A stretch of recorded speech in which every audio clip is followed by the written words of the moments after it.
Le dimanche dernier, nous avons ensemble exploré un message très important sur l'amour bannit la crainte. Et nous avons pu voir ensemble qu'effectivement le monde est un monde de crainte et que notre propre vie a été ainsi pris au filet des craintes. Il y a beaucoup de craintes dans ta vie qui ont justifié l'état dans lequel tu t'es retrouvé. Un tas de pillages où ta vie parfois a été laissée exsangue dans des réalités compliquées. Et tu as droit de soupirer après cette réparation. Nous avons parlé de l'année de la restitution. C'est que Dieu, qui est notre berger, veut rétablir notre vie selon ses promesses.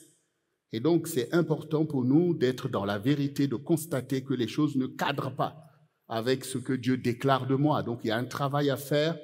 Alors, nous avons reconnu nos craintes, en fait, qui nous ont empêchés de rentrer dans les choses. On a craint plein de choses et beaucoup continué à craindre de pouvoir obéir même à la parole, parce que l'ennemi te fait craindre des choses, la peur, la confusion, qui nous fait craindre même les choses de notre propre destinée. Et donc, nous avons pu voir effectivement que quand Dieu parle d'amour, il parle d'un amour véritable, c'est-à-dire son propre amour, et qu'il est capable de donner à l'homme, puisqu'il est dit que l'homme, que nous aimerons l'Éternel notre Dieu. Donc, cet amour de Dieu, il est véhiculé dans nos cœurs, comme nous voyons aussi que le monde est un monde de haine et de colère, comme nous allons le voir, que l'ennemi est tout à fait capable aussi de véhiculer la haine dans le cœur de l'homme. Et tout ce qui se produit dans l'histoire témoigne aussi de cet acharnement de l'esprit de haine qui agit sur la terre. Mais Dieu aussi se travaille à faire régner l'amour dans le cœur de ceux qui espèrent en lui. Et l'histoire est donc marquée non seulement du témoignage de Jésus, qui a aimé parfaitement jusqu'à donner sa propre vie, mais aussi les saints de Dieu, qui par cet amour ont aussi donné leur vie.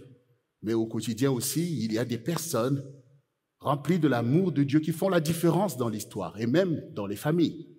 Peut-être dans ta famille, il y a quand même quelqu'un qui a pu aimer plus que les autres, et par qui la famille tient encore debout, devant les guerres, les ravages de la colère, du rejet. Donc l'amour de Dieu existe. Et c'est pour ça que nous sommes encore là, sinon l'ennemi aurait tout détruit. Donc nous allons poursuivre, comme je l'avais dit, que nous nous sommes introduits dans ce message la dernière fois, et beaucoup ont pris l'avantage de lire, de méditer encore, de regarder encore ce message, parce qu'il est très important pour nous faire aller de l'avant dans cette année de la restitution. Et donc j'avais promis une suite à cela. Et par la grâce de Dieu, nous allons pouvoir donc poursuivre dans ce message, mais nous allons voir l'échec d'un monde sans amour, parce que pour mieux comprendre la valeur de cet amour, il faut quand même voir ce qui est le contraire de cet amour, le danger auquel nous sommes exposés si nous ne croyons pas dans cet amour, si nous n'y travaillons pas. C'est très important de pouvoir le voir pour comprendre de quoi Dieu veut nous parler et de combien il faut s'engager en fait. Donc il y a bien un monde sans amour. Et nous nous avançons de plus en plus vers ce monde-là, comme nous allons le voir.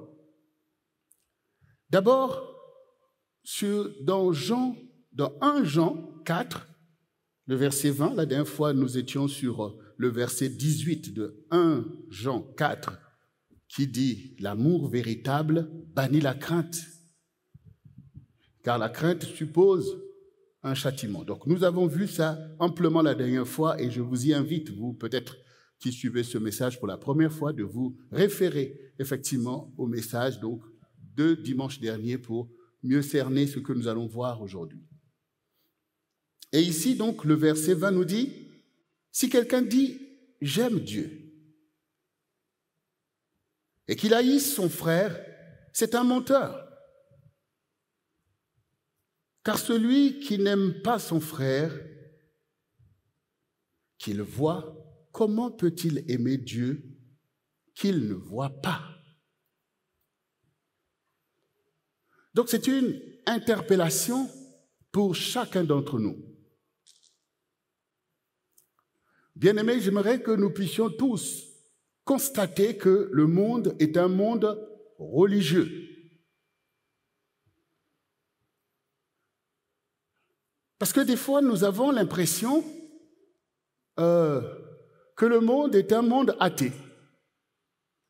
Parce que peut-être que tu as du mal à évangéliser, ou peut-être que tu ne vois pas les foules se presser là où on est en train de parler de Jésus. Ça peut te donner l'impression que les gens sont des athées, alors que ce n'est pas vrai. Ce sont des religieux, de toutes sortes de religions. Depuis que le monde existe, il a toujours été un monde religieux. Le monde des athées, il n'y en a pas vraiment. Il faut s'en rendre compte. De la même manière que quand vous lisez la Bible, vous voyez que le monde est toujours gangréné par de l'idolâtrie, ça l'est aujourd'hui aussi. Et c'est de la religiosité. Peu importe en quoi vous croyez, c'est de la religiosité en fait.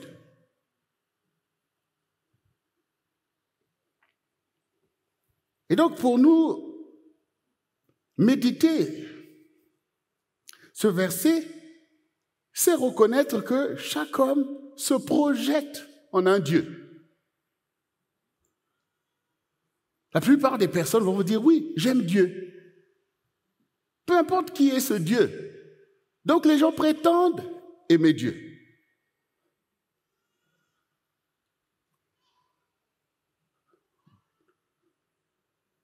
Donc si on pose la question de savoir, est-ce que tu aimes Dieu? Beaucoup diront, oui, j'aime Dieu. Beaucoup même diraient que oui, je suis fou de Dieu. Oui, ce qu'on appelle les fous de Dieu. Donc nous n'allons pas maintenant aller traiter le sujet en se disant, bon, est-ce que les gens aiment Dieu et tout ça? Non, le Seigneur sait que en partant de cette façon, tout sera erroné. Donc Dieu dit non, pour mesurer l'amour véritable que quelqu'un peut témoigner envers Dieu, le Seigneur dit ici que si tu dis que tu aimes Dieu et que tu n'aimes pas ton frère, ton prochain, tu es un menteur. Et les menteurs, il y en a plein. Plein de religieux sont des menteurs. La preuve, c'est ce que nous allons voir. Parce que pour le Seigneur tel qu'il le parle ici, par l'apôtre Jean, si les gens aimaient vraiment Dieu, et si leur Dieu, c'est le vrai Dieu, ça se saurait. Ça se vivrait. Le monde en serait meilleur. Donc, si ça ne se voit pas dans le quotidien des uns et des autres, si ça ne se traduit pas par l'amour du prochain que Jésus a prêché et établi par l'Évangile, donc on a affaire à des menteurs.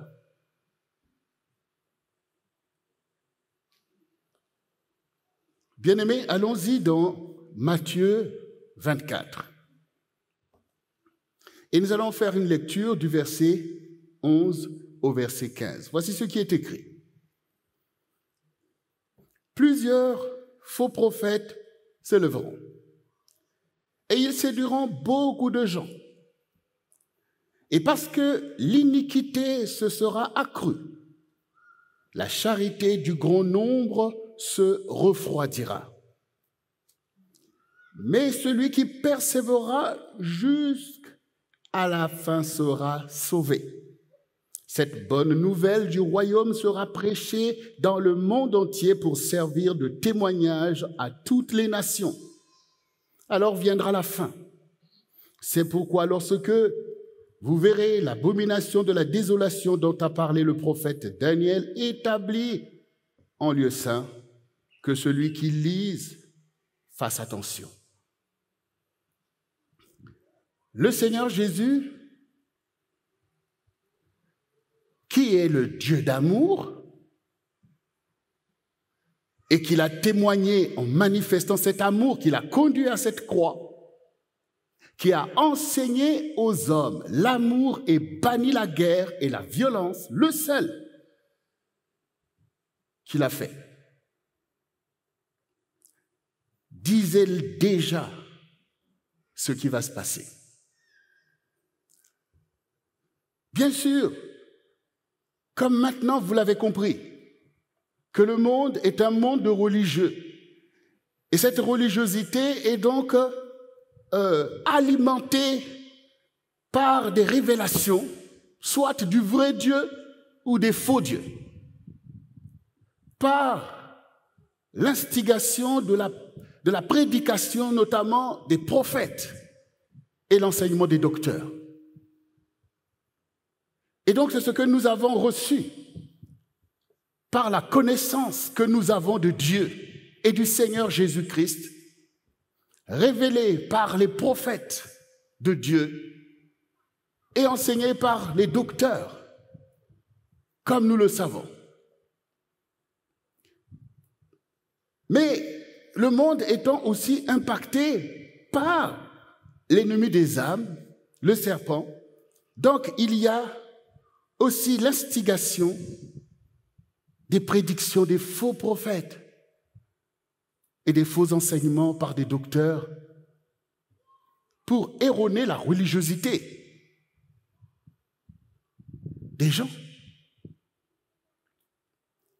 Parce que les prophètes sont importants pour le monde spirituel, pour s'établir sur la terre.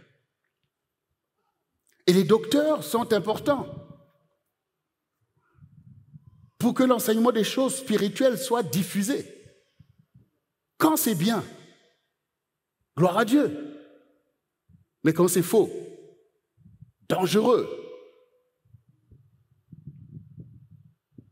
Et devant cette réalité, les apôtres même du Seigneur ont dit, mais comment allons-nous reconnaître les vrais prophètes des faux, puisque les faux aussi sont capables de produire des choses si convaincantes. Le Seigneur dit, regardez à leurs fruits. On reconnaît un arbre par son fruit. Il ne faut pas se laisser impressionner par des paroles, mais regardez le fruit. Quand on parle du fruit de l'esprit, ça commence par quoi? Quelle tranche commence? Le fruit de l'esprit, c'est l'amour. Pourquoi vous hésitez? Il faut réaliser. Donc l'amour est un baromètre important pour mesurer les choses spirituelles, pour voir leur légitimité, s'ils sont de Dieu ou pas.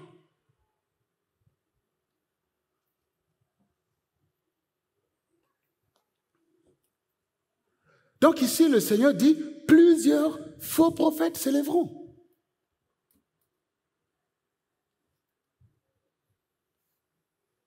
Et ils vont séduire beaucoup.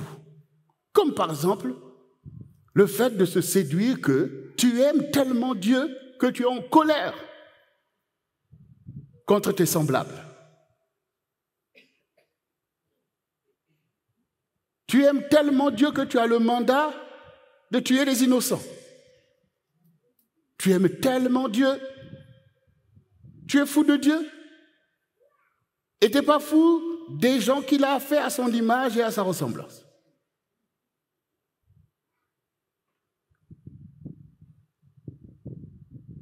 Dans la Bible, quelle est l'autre définition de l'amour? C'est le zèle.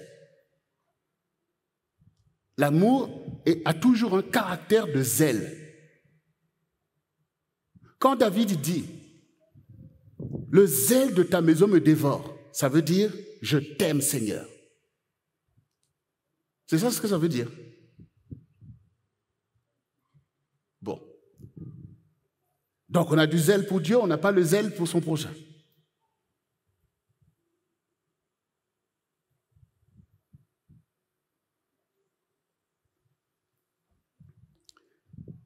Et puisque les faux prophètes menacent le monde de destruction et menacent d'envoyer les âmes en enfer, et c'est ce que font aussi des faux docteurs, qui emmènent donc des enseignements qui sont faux pour enseigner le péché.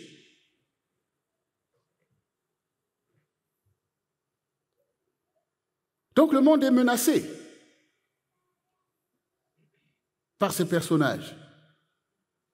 Mais pourquoi ils arrivent ainsi à impacter, comme dit le Seigneur, séduire beaucoup de gens?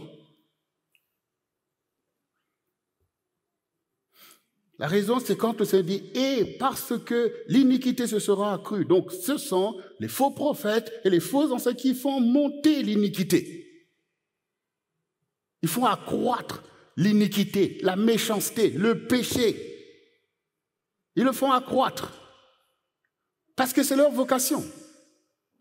C'est d'emmener le monde à sa perte.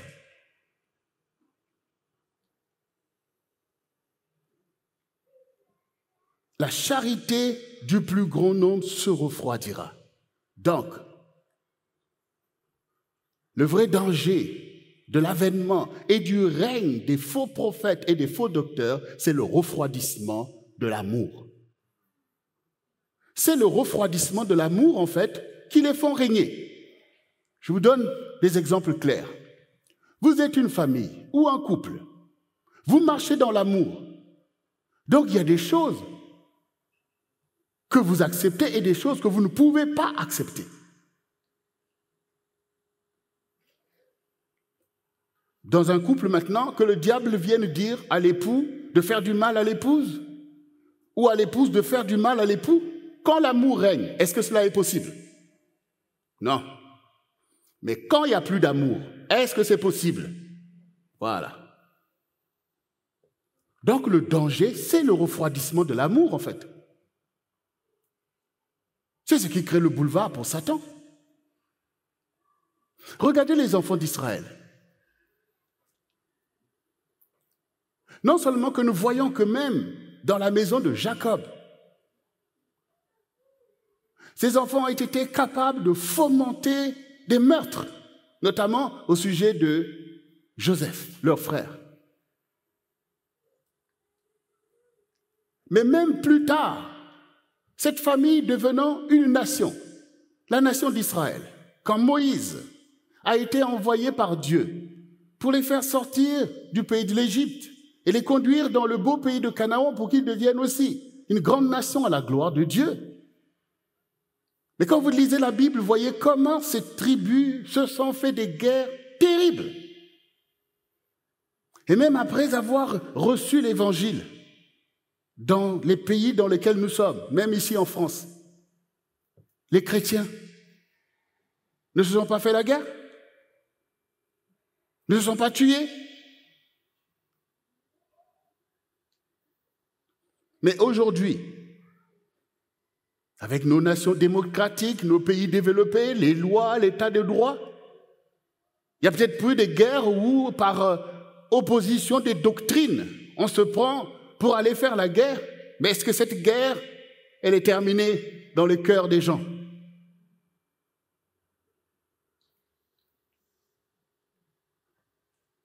Donc, l'intrusion de la colère, de la haine, dans le cœur même du peuple de Dieu, est une réalité démontrée.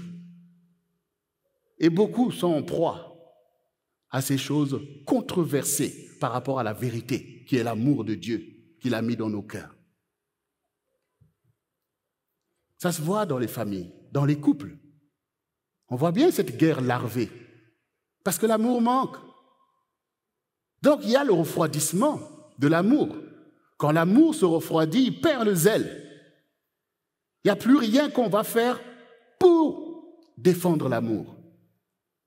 Il n'y a plus personne qui veut donner sa vie, comme le Seigneur dit qu'il n'y a pas de plus grand amour que de donner sa vie. Donc ça veut dire que ce qu'il y a de plus grand dans l'amour, c'est le zèle qui porte à faire comme le Seigneur. C'est le fruit de l'amour. Il n'y a pas de plus grand amour que de donner sa vie pour ceux que l'on aime. Ça veut dire quand on aime quelqu'un, il y a un don qui permet à celui qui est aimé de bénéficier.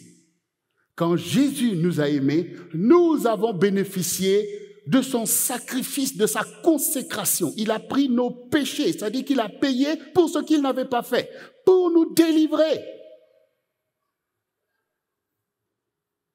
Il a pris tes maladies, tous tes péchés que tu veux garder. Si tu renonces, il va enlever. C'est ça que ça veut dire. Ce que tu ne peux pas faire toi-même, il le fait à ta place.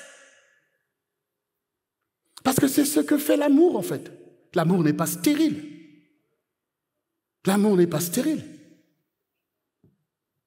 Donc, le fait pour nous de pouvoir dire « Seigneur, je t'aime », de jeûner, de dire « Alléluia », ne démontre pas pour autant que cet amour est véritable si cela ne se reflète pas dans ce que nous sommes capables de nous donner les uns les autres, de nous aimer les uns les autres et de faire bénéficier de cet amour de Dieu en nous à des gens autour de nous et même à notre génération.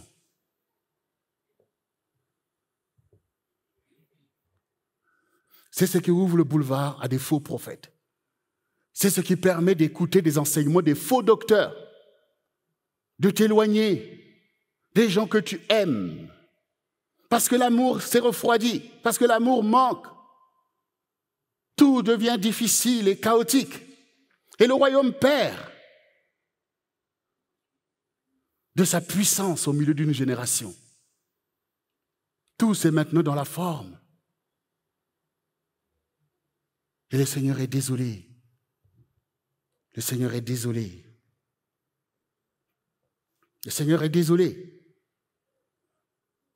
L'amour du plus grand nombre se refroidira. C'est un vrai danger pour le monde et pour une génération que l'amour se refroidisse. Et Satan y travaille à cela. Chacun a des raisons pour ne pas faire plus.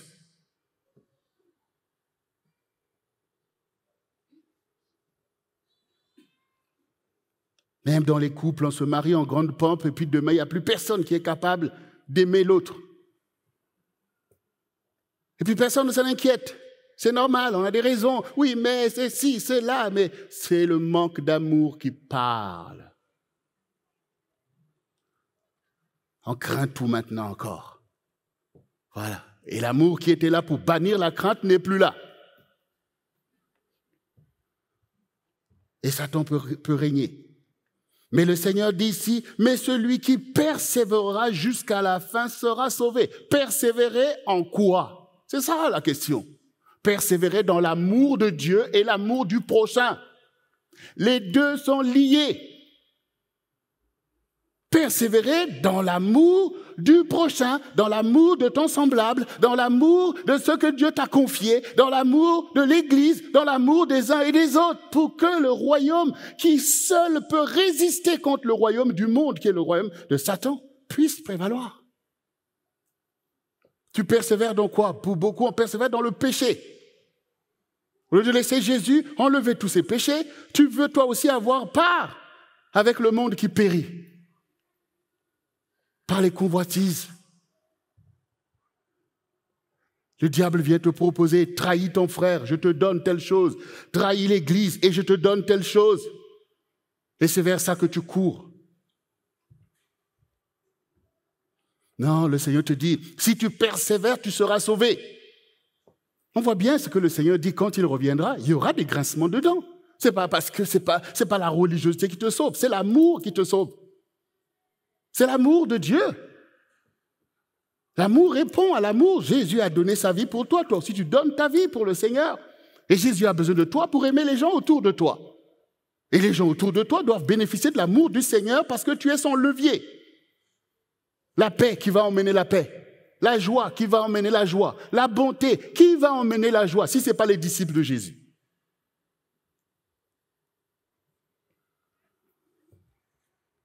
Cette bonne nouvelle du royaume, la bonne nouvelle du royaume, l'évangile, sera prêché jusqu'à la fin pour servir de témoignage. Personne ne pourra dire on ne savait pas que l'amour existait. Parce qu'il y aura toujours le témoignage de ceux qui ont la bannière de l'Évangile, qui sont là et donnent leur vie au quotidien pour le bien des autres. Ce sont les disciples de Jésus-Christ. Et l'ennemi ne peut rien contre eux. Parce qu'ils ont la bannière de l'amour. Oh, il n'y a rien d'amour chez Satan. Il n'y a que des intrigues. On peut démasquer un faux prophète. On peut démasquer un faux docteur. Il suffit d'être rempli de l'amour de Dieu pour savoir que non, c'est pas avec amour ça que ça se passe là. Non, ces paroles-là ne correspondent pas à l'évangile de Jésus-Christ.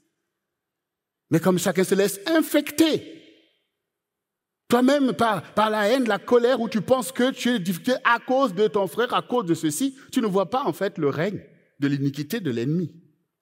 Alors c'est facile de nous diviser les uns les autres, alors que l'apôtre dit non, le combat c'est pas contre la chair et le sang.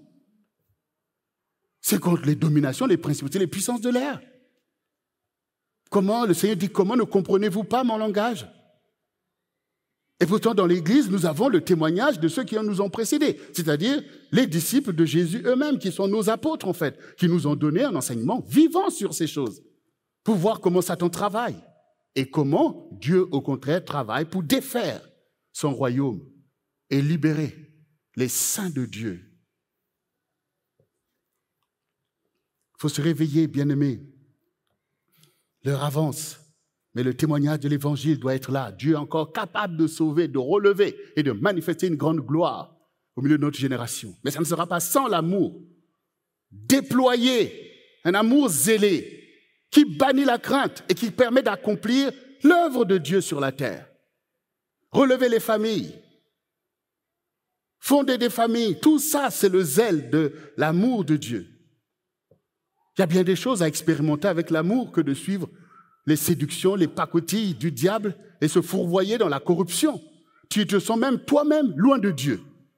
Tu le sens en fait. Quand tu es loin de Dieu, malgré ta religiosité, tu le sens. Et ce qu'on appelle la séduction, que d'avoir une mentalité corrompue alors que tu sais dans la vérité que tu es à côté de la plaque. Tout ça, ce sont les éléments que Dieu a mis pour sauver ses saints. Le témoignage de la vérité. Il faut répondre à l'appel de Dieu. Et Dieu appelle par l'amour. Donc le monde est attaqué quand l'amour du plus grand nombre se refroidit. Ça devient un boulevard pour Satan pour envoyer des faux prophètes et des faux docteurs. Pour venir vouloir séduire les élus, quand même cela ce serait possible. Donc il travaille à fond pour enseigner des choses terribles aux générations. Tout ça, les faux prophètes travaillent et ouvrent un chemin. De la même manière que les vrais prophètes ouvrent le chemin de Dieu, comme nous le savons.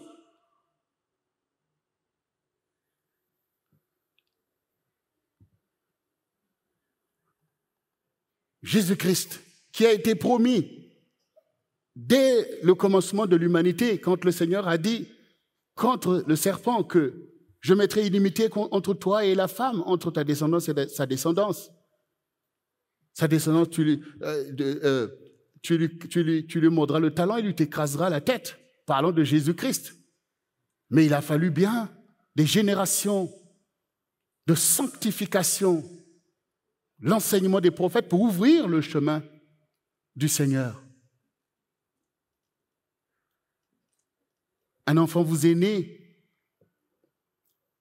un fils vous est promis, tout cela, ça se fait au milieu des saints de Dieu, au milieu du travail des prophètes et des enseignements des docteurs de la loi pour pouvoir faire venir le Fils de Dieu. Et souvenez-vous, ce que Jean-Baptiste a prêché. Donc les prophètes travaillent à l'avènement de Dieu et l'accomplissement, en fait, de sa volonté. Les faux prophètes travaillent à l'avènement de Satan. Toujours dans un contexte religieux. Regardez, 2 Thessaloniciens, chapitre 2, nous allons lire du verset 7 au verset 10. Voici ce qui est écrit. Car le mystère de l'iniquité agit déjà. Il faut seulement que ce lui qui le retient encore est disparu. Et alors paraîtra l'impie, que le Seigneur Jésus détruira par le souffle de sa bouche et qu'il anéantira par l'éclat de son avènement. L'apparition de cet impie se fera par la puissance de Satan, avec toutes sortes de miracles, de signes et de prodiges mensongers, et avec toutes les séductions de l'iniquité pour ceux qui périssent parce qu'ils n'ont pas reçu l'amour de la vérité pour être sauvés. Donc l'ennemi travaille par des séductions, par des mensonges de toutes sortes, pour erroner la religiosité de beaucoup et ouvrir le chemin de l'homme impie qui va venir, ce qu'on appelle l'antéchrist. Et donc, vous voyez vous-même que l'apparition de cet impie se fait par la puissance de Satan, qui est aussi une puissance religieuse, par toutes sortes de miracles, de prodiges, donc des choses qu'il va faire savoir avec la religiosité, en fait. Vous voyez? Donc là, on ne vous dit pas qu'il va venir dans un monde athée où personne ne croit en rien. Vous voyez vous-même. Donc la religiosité monte. Mais l'important, c'est de discerner le vrai du faux, ce qui est de Dieu et ce qui n'est pas de Dieu. De ne pas se laisser impressionner par des religiosités, mais de regarder, comme le Seigneur lui-même, quand il est arrivé à Jérusalem, il ne s'est pas laissé impressionner par, des souverains sacrificateurs, tout ça, s'est laissé impressionner comme ceux qui sont pâmés devant le déploiement de religiosité. Non! Dieu sonde les cœurs et les reins. Et il a placé le verdict de la vérité derrière les apparences de la religiosité et de la piété. Oui. Donc là aussi, on voit bien que beaucoup de choses qui montent au milieu de notre génération préparent déjà le chemin de l'homme impie, qui sera accueilli, parce que pourquoi on l'appelle antéchrist? Vous voyez? Dans cela, il y a déjà le côté où beaucoup le recevront comme le Christ. Vous comprenez? Donc, beaucoup, y compris des enfants d'Israël, qui est encore pris aujourd'hui pour l'avènement du Christ, pour eux, ils le reçoivent comme Jésus a dit.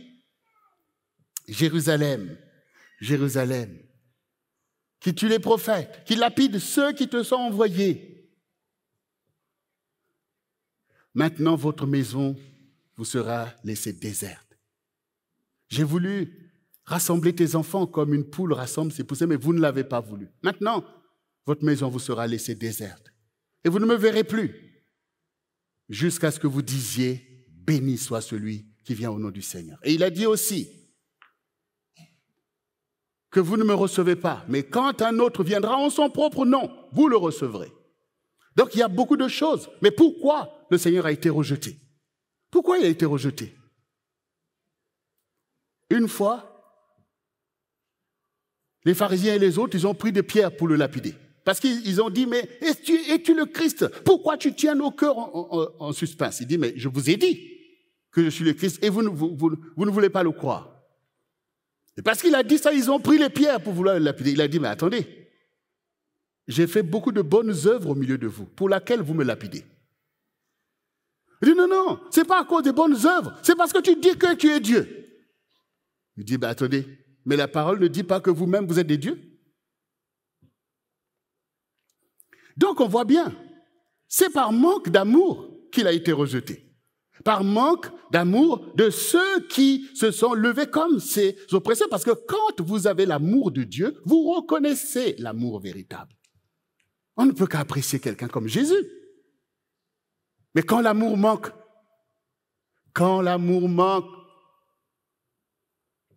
tout est une raison pour aller lapider des gens. Soit disant qu'il est écrit. Mais il est aussi écrit, tu aimeras l'Éternel ton Dieu et tu aimeras ton prochain comme toi-même. Cette parole-là ne te parle pas? Tu aimeras ton prochain comme toi-même? Regarde un peu le prochain qui est à côté de toi. Aïe, aïe, aïe, aïe. Ah, c'est redoutable, hein? C'est redoutable, hein, le vrai amour, hein? Aimer quelqu'un ne veut pas dire qu'il n'y a pas de préjudice. Il y a des gens qui pensent que j'aime quelqu'un parce qu'il me fait tellement du bien. Alors, Jésus nous a aimés parce qu'on lui fait tellement du bien. Voyez? Voilà. Tout ça que des sentiments, en fait. Tu projettes tes sentiments, tu penses que c'est ça l'amour. L'amour est une loi de Dieu. C'est un commandement qui fait de toi un levier de la gloire de Dieu, qui fait de toi quelqu'un au bénéfice de l'avancement du royaume. Oui. Donc l'ennemi ne peut pas régner si l'amour, et notamment l'amour du peuple de Dieu, est déployé. Si l'amour est zélé, si la bannière de l'amour flotte, il ne peut pas régner. Parce que les faux prophètes seront eux-mêmes handicapés. Du temps d'Élie, les faux prophètes de Baal, les faux prophètes, c'est-à-dire les prophètes de Baal, ont gangréné Israël d'une fausse religiosité. Et beaucoup de gens se sont embarqués dedans. Et lui-même s'est dit, mais je suis devenu tout seul. Bon, maintenant, il dit, bon, ok, si maintenant Baal est Dieu, on va se retrouver pour voir qui est Dieu. Donc, quand Élie s'est levé et qu'il a déployé la bannière de la vérité, est-ce que les prophètes de Baal ont tenu? Ils n'ont pas tenu. Ils n'ont pas tenu.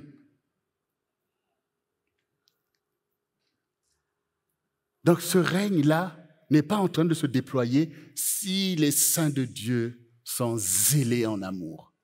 Voilà. Parce que l'amour bannit la crainte.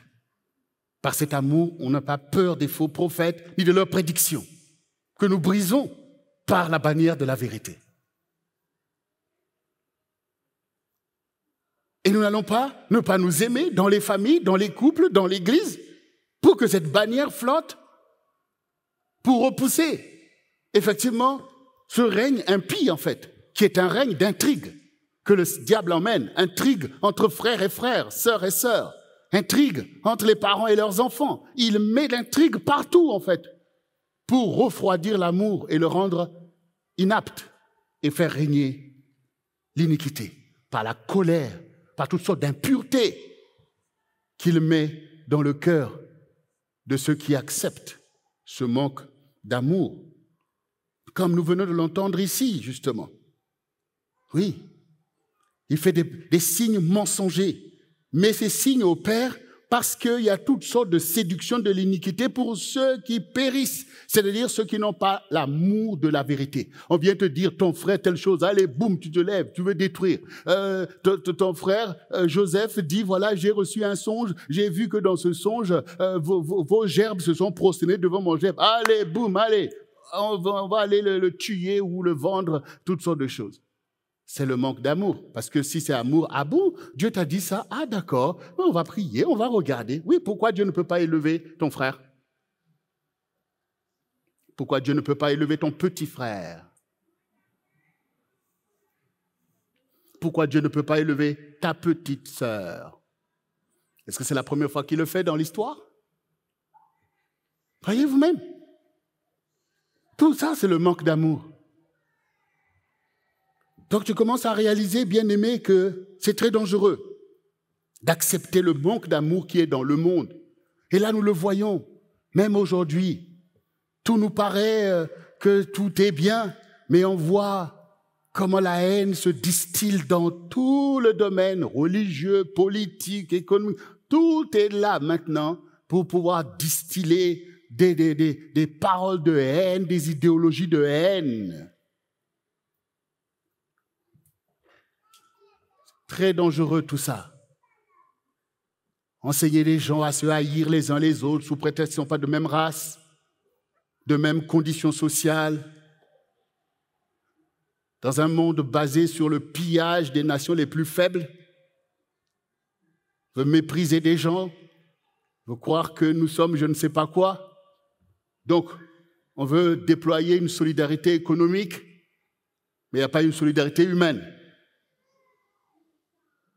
Tout ça, eh bien, c'est à la mode maintenant là. Allez, ça y va, ça y va, ça y va.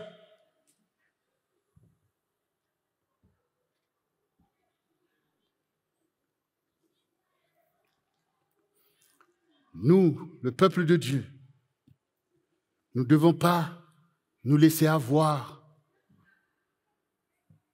par ce monde-là. Ce monde du manque d'amour est très dangereux et a déjà causé des dégâts au milieu du peuple de Dieu dans l'histoire.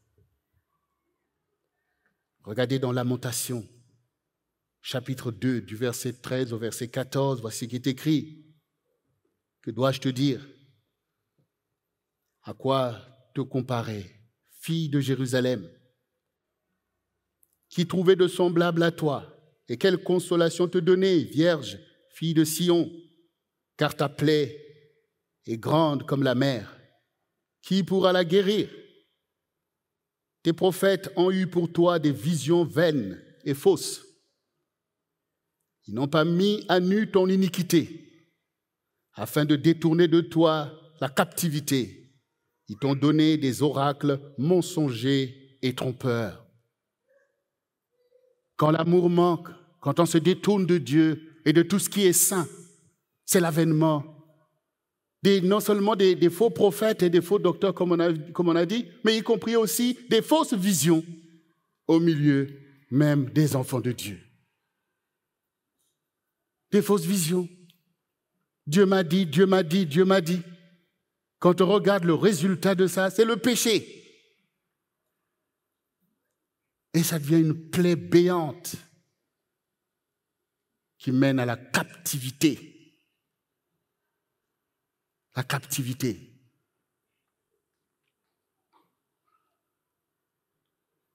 Et on constate ces choses. On constate cette captivité. On dit, Seigneur, tu es où? Mais Dieu est amour. Il règne par l'amour. Il enseigne l'amour. Il veut voir son peuple dans l'amour. Nos bénédictions sont attachées au déploiement de cet amour. Donc, quand tu es dans ces choses, il ne faut pas laisser des gens qui viennent t'encourager à faire les mêmes choses. Comme toujours, n'oubliez pas que Satan, quand il vient, ce n'est pas pour te dire non, n'aime pas Dieu, ne suis pas Dieu. Non, c'est pour te dire que Dieu a dit, mais tu ne mourras pas. Tu peux mélanger le bien et le mal. Tu peux aussi faire ceci, sois toi-même. C'est exactement ce qu'il fait. C'est ce que je vous ai toujours enseigné. Donc ici aussi, quand le peuple de Dieu se retrouve dans ces choses, tu auras toujours et des faux prophètes qui viennent te dire, oui, continue, c'est pas grave. Et aussi des fausses visions qui viendront te conforter dans des choses dont tu vois toi-même que tu es dans l'iniquité. Tout ça pour continuer à te piller, vouloir renverser le témoignage de la vérité dont nous sommes porteurs en tant que disciples de Christ. La Bible dit que l'Église est l'appui et la colonne de la vérité. L'Église est là pour résister au règne de Satan qui agit dans les nations. Mais l'Église, c'est le rassemblement des saints. C'est chacun de nous qui élève la bannière. C'est chacun de nous qui s'inscrit comme Christ pour la gloire de Dieu. C'est ça, en fait, l'histoire.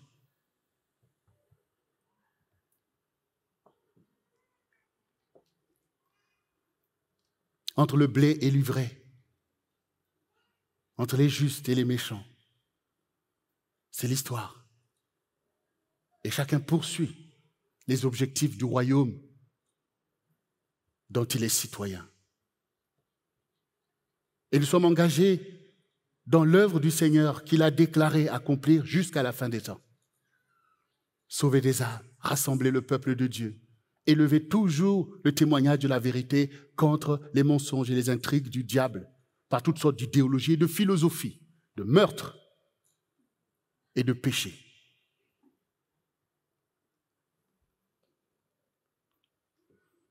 Alors maintenant que nous avons compris que le monde sans amour est un monde en perdition et que ce n'est pas du tout ni notre monde, ni le monde que nous confessons.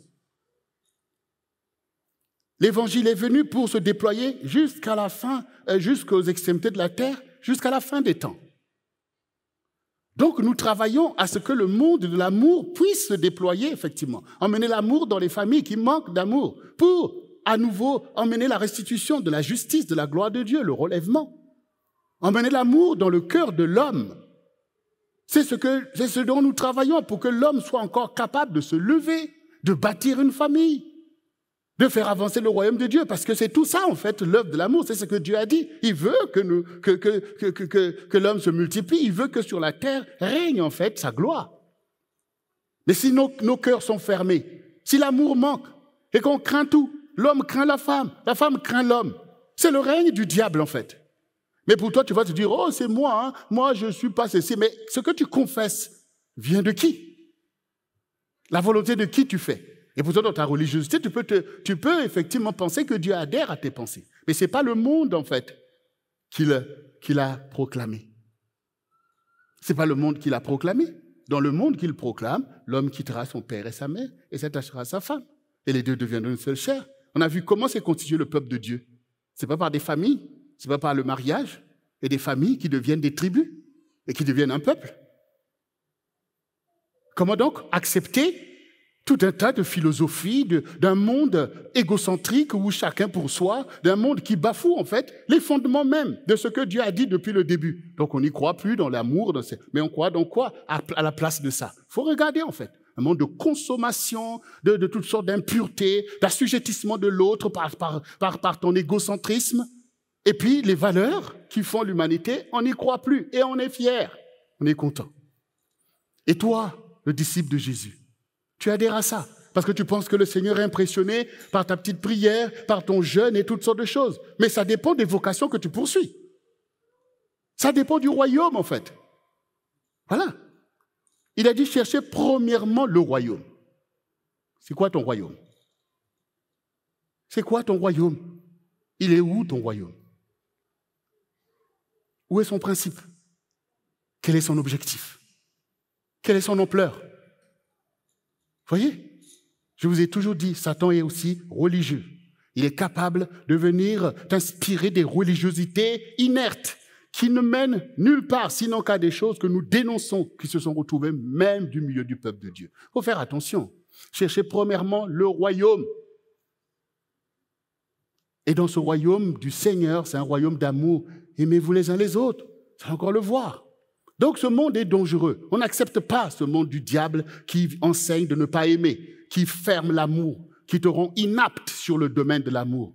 On n'enseigne pas, ça ne correspond pas aux enseignements que nous recevons du Seigneur ou qui sont ici enseignés et prêchés tous les jours. C'est te rendre capable en amour. Et l'amour est parfait. Parce que l'amour est de Dieu. L'amour, c'est Dieu. L'amour, c'est Dieu.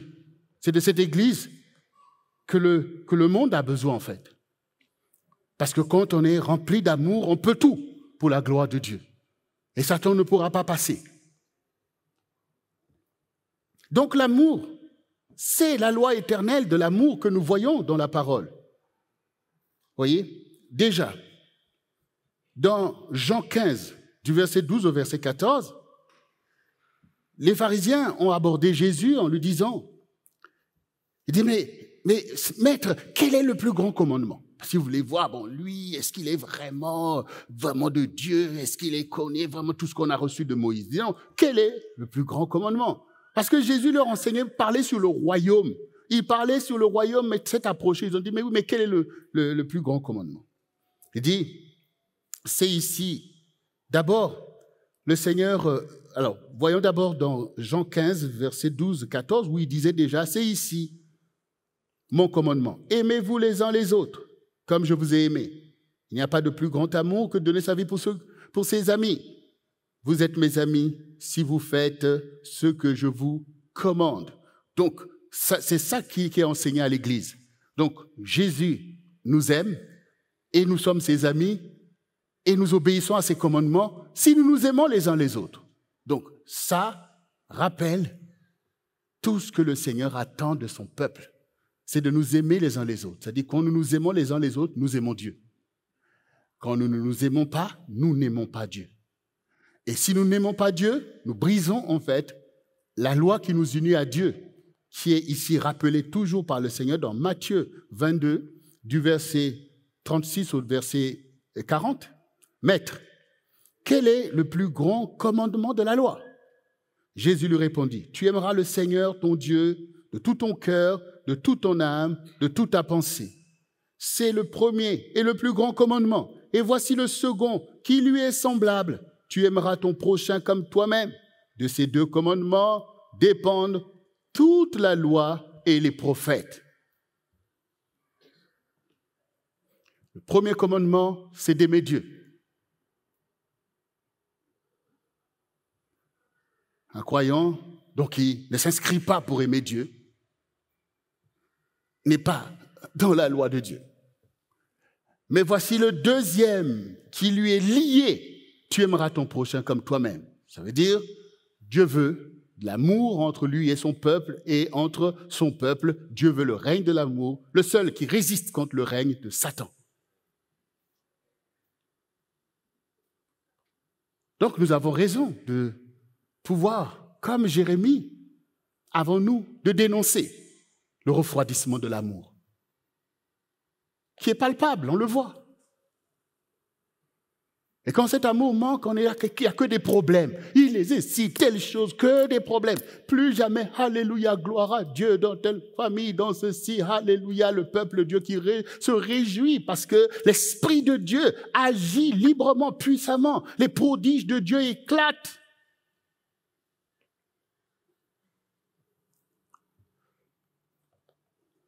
Bien-aimés, l'amour est une loi éternelle. L'amour, c'est une loi éternelle. Alors, maintenant, pour que nous puissions comprendre, puisque dans notre restitution, l'amour joue un rôle clé dans ta famille, dans toutes les choses que tu demandes à Dieu, l'amour joue un rôle clé pour l'accomplissement de ces choses. Dans l'Église, il n'y a pas d'Église sans que ça soit fondé sur l'amour. Si ce n'est pas par amour que tu te lèves pour aller prêcher, si ce n'est pas par l'amour que tu te lèves pour aller enseigner, pour faire toutes ces choses, ce ministère, il est vain. Et aussi l'amour, c'est ce dont nous avons besoin pour atteindre les objectifs, en fait, que chacun de nous recherche. Regardez ce passage que tout le monde aime lire, 1 Corinthiens 13. Je vais en lire du verset 4 au verset 8. Pour certains, c'est écrit l'amour, c'est la charité. C'est la même chose. Vous voyez, quand on parle, peut-être que l'amour, bon, mais quand on parle de la charité, on voit bien le côté de l'action. Parce que la charité, c'est toujours quelque chose qui est porté vers les autres. C'est par charité que tu fais telle chose, et non pas par colère, non pas par égoïsme, mais par charité, je pardonne, par charité, je fortifie, par charité, je donne. Donc là, on comprend bien ce qui est dit de l'amour ici. Parce que l'amour est charitable. L'amour et la charité, c'est la même chose. La charité est patiente. Mais est-ce que la patience, c'est pas ce dont nous avons besoin les uns les autres? Mais oui, c'est ce dont nous avons besoin, de la patience, en fait, que dans tes faiblesses, qu'on patiente un peu vis-à-vis de toi, que dans tes difficultés, qu'on patiente parce que les choses vont se faire. Mais c'est pas simple, en fait. Le Seigneur dit, les plus forts soutiennent les plus faibles. Si la patience manque, regardez le préjudice pour les plus faibles. Regardez le préjudice pour les plus faibles. Hier, par hasard, je suis tombé sur un documentaire qui passait. Dans ce documentaire, il y a un acteur français très connu, en fait, qui joue souvent du théâtre. Là, je ne me rappelle pas de son nom, mais il est très connu. Et donc, il a eu un enfant autiste. Maintenant, dans le documentaire, on montre le combat qu'ils ont livré, lui et sa femme, pour en faire un acteur. Mais il faut regarder, c'est pas du tout de la blague, hein, c'est tout, mais un sacrifice à fond pour que son enfant soit comme lui, acteur, notamment de théâtre. Donc, dans sa situation, vous voyez d'où est-ce qu'on va le chercher pour qu'il arrive à se mettre sur scène et répéter des textes et tout. Donc, on montrait en fait ce déploiement, et même les parents, quand ils témoignaient, on voyait leur émotion. On voyait leur émotion. Et combien même on voulait les décourager d'avoir un tel rêve fou pour leur enfant, qui était donc handicapé, mais et à ce niveau-là. Et on voit comment ils ont fait des sacrifices pour arriver à ce documentaire où on voit comment l'enfant est rentré petit à petit, et sa joie immense quand il arrive à jouer des pièces et tout. Donc on voit en fait, on voit. Mais il faut de la patience pour ça. Et il explique combien son épouse, qui était aussi une actrice de cinéma, a abandonné sa carrière pour accompagner son fils. Ben oui. Parce qu'il faut l'emmener petit à petit, il faut faire des choses. Par exemple, le garçon en question, il aime les trains. Quand il est dans le train, il est content. Et donc, sa maman, à longueur de journée, prend des trains pour lui faire plaisir.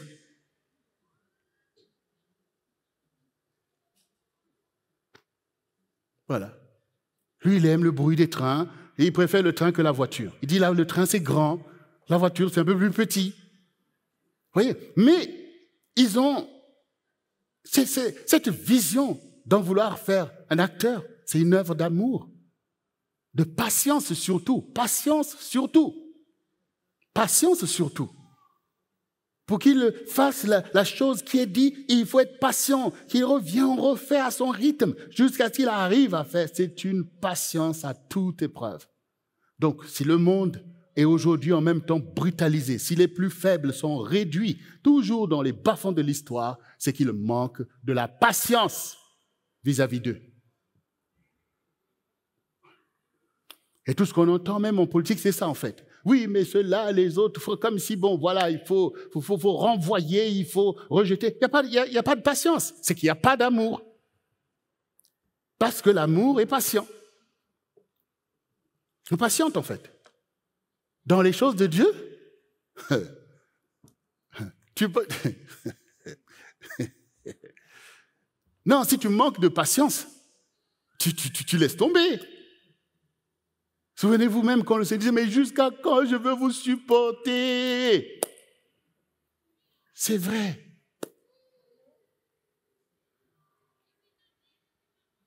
Même Moïse, on dit, c'était l'homme le plus doux, c'est-à-dire le plus patient. Et au final, c'est lui qui n'est pas rentré même dans le pays en question. Tant qu'on patiente, l'amour est patient. Et c'est ce que nous avons besoin. Dans ta famille, c'est la patience que tu as besoin. Dans ton couple, c'est la patience. Oh, des couples sans patience. Terrible. Terrible. On n'est pas patient les uns envers les autres. Tu n'es pas patient vis-à-vis de ton épouse. Tu n'es pas patient. Et tu n'es pas patient vis-à-vis de ton époux. Il doit être parfait en un quart de tour. Non, voyez vous-même. Mais attendez, si maintenant les parents ne sont pas patients vis-à-vis de leurs enfants, surtout les mamans. Non, vous savez, non, je veux dire, les mamans, mais attendez, mais il suffit de regarder un enfant quand il commence à marcher. Non, on peut acclamer les mamans. Quelle patience! Ce n'est pas la patience d'une semaine. Ce n'est pas la patience d'un mois. Ce n'est pas la patience d'une année. C'est des années, en fait, de patience. Tout commence vers 2 ans. Surtout les enfants là, dynamiques là. Comment on les appelle? Il y a des comment on appelle les enfants? Hyperactifs. Mais c'est du danger permanent, en fait. Du danger permanent. Et il faut quelqu'un pour surveiller et patienter. Sans briser l'enfant dans son élan de connaître. Vous voyez, ça dit qu'il faut beaucoup d'amour, parce que sinon, c'est « arrête, on le bloque, reste chez toi là ». C'est préjudiciable aussi pour l'équilibre, en fait, psychologique de l'enfant et son aptitude à apprendre et à grandir. Donc, des fois, malheureusement, il y a des enfants qui sont victimes finalement d'une réaction des parents qui bloquent, en fait, leur attitude à vouloir comprendre les choses. Donc, en même temps, il faut protéger pour que l'enfant ne soit pas en danger et en même temps patienter pour que lui aussi, au travers de ça, apprenne et tout ça. Non, c'est pas la blague. Et ça, c'est que l'amour qui fait ça. La patience, bien-aimé. L'amour est patient. Donc, quand tu es capable de faire ça, donc tu sais que ton cœur est rempli d'amour. Il faut dire ces choses parce que souvent les gens intolérants croient que c'est les plus vertueux. C'est ce qu'on appelle du sophisme en fait. Moi je suis sévère, hein? Mais tu es sévère par rapport à quoi? Voilà. Si tu peux être sévère avec toi-même pour être meilleur, oui, ça peut peut-être t'aider. Mais être sévère vis-à-vis des gens qui sont plus faibles que toi, c'est leur faire du mal, en fait. Donc, on supporte des choses. Voilà, dans l'amour, on supporte, comme Jésus supporte pour nous. On supporte des choses, en fait. Mais on reste dans la vérité. Mais on supporte, on pardonne, on fait grâce, on supplée à telle chose. C'est la patience de l'amour. Et l'amour, c'est ça. L'amour est plein de bonté. Aïe, aïe, aïe, aïe, aïe, aïe, aïe, aïe. La bonté, on en a tous besoin. On en a tous besoin. Dans les couples, c'est la bonté qu'on a besoin. Dans les familles, c'est la bonté. Dans l'Église, tout ce qu'on a besoin, c'est la bonté. Et dans le monde, c'est de la bonté qu'on a besoin, en fait. C'est de la bonté. Ça manque dans ce monde. Ça manque. On ne voit pas des bontés, on veut des politiques de bonté. Tout ce qui est bon, en fait. Tout ce qui est bon. La justice doit se fonder sur la bonté, en fait. Il faut être bon pour les gens. Tout à l'heure, je vous ai pris l'exemple des parents qui sont bons pour leurs enfants. En faisant tout ce qui peut leur mener à l'épanouissement. C'est la bonté que les gens ont besoin. Mais dans un monde où on te dit, oui, sois toi, un monde égocentrique, où tout c'est toi, toi, toi, toi, toi, alors que tu devais manifester de la bonté. C'est ce que les gens ont besoin. Nous voulons bien de la bonté de Dieu. Dieu renouvelle ses bontés pour nous, et toi, tu ne veux pas renouveler tes bontés pour les gens qui t'entourent. Bien-aimés, c'est un monde dangereux, le monde sans amour. La charité n'est pas envieuse. Eh bien oui, c'est ça. La bonté n'a plus personne que des envies. Oh, pourquoi ceci? Moi, je veux ceci comme un tel et tout. Tout ça, c'est des choses du diable. La bonté ne se vante pas. Quel monde de vantards!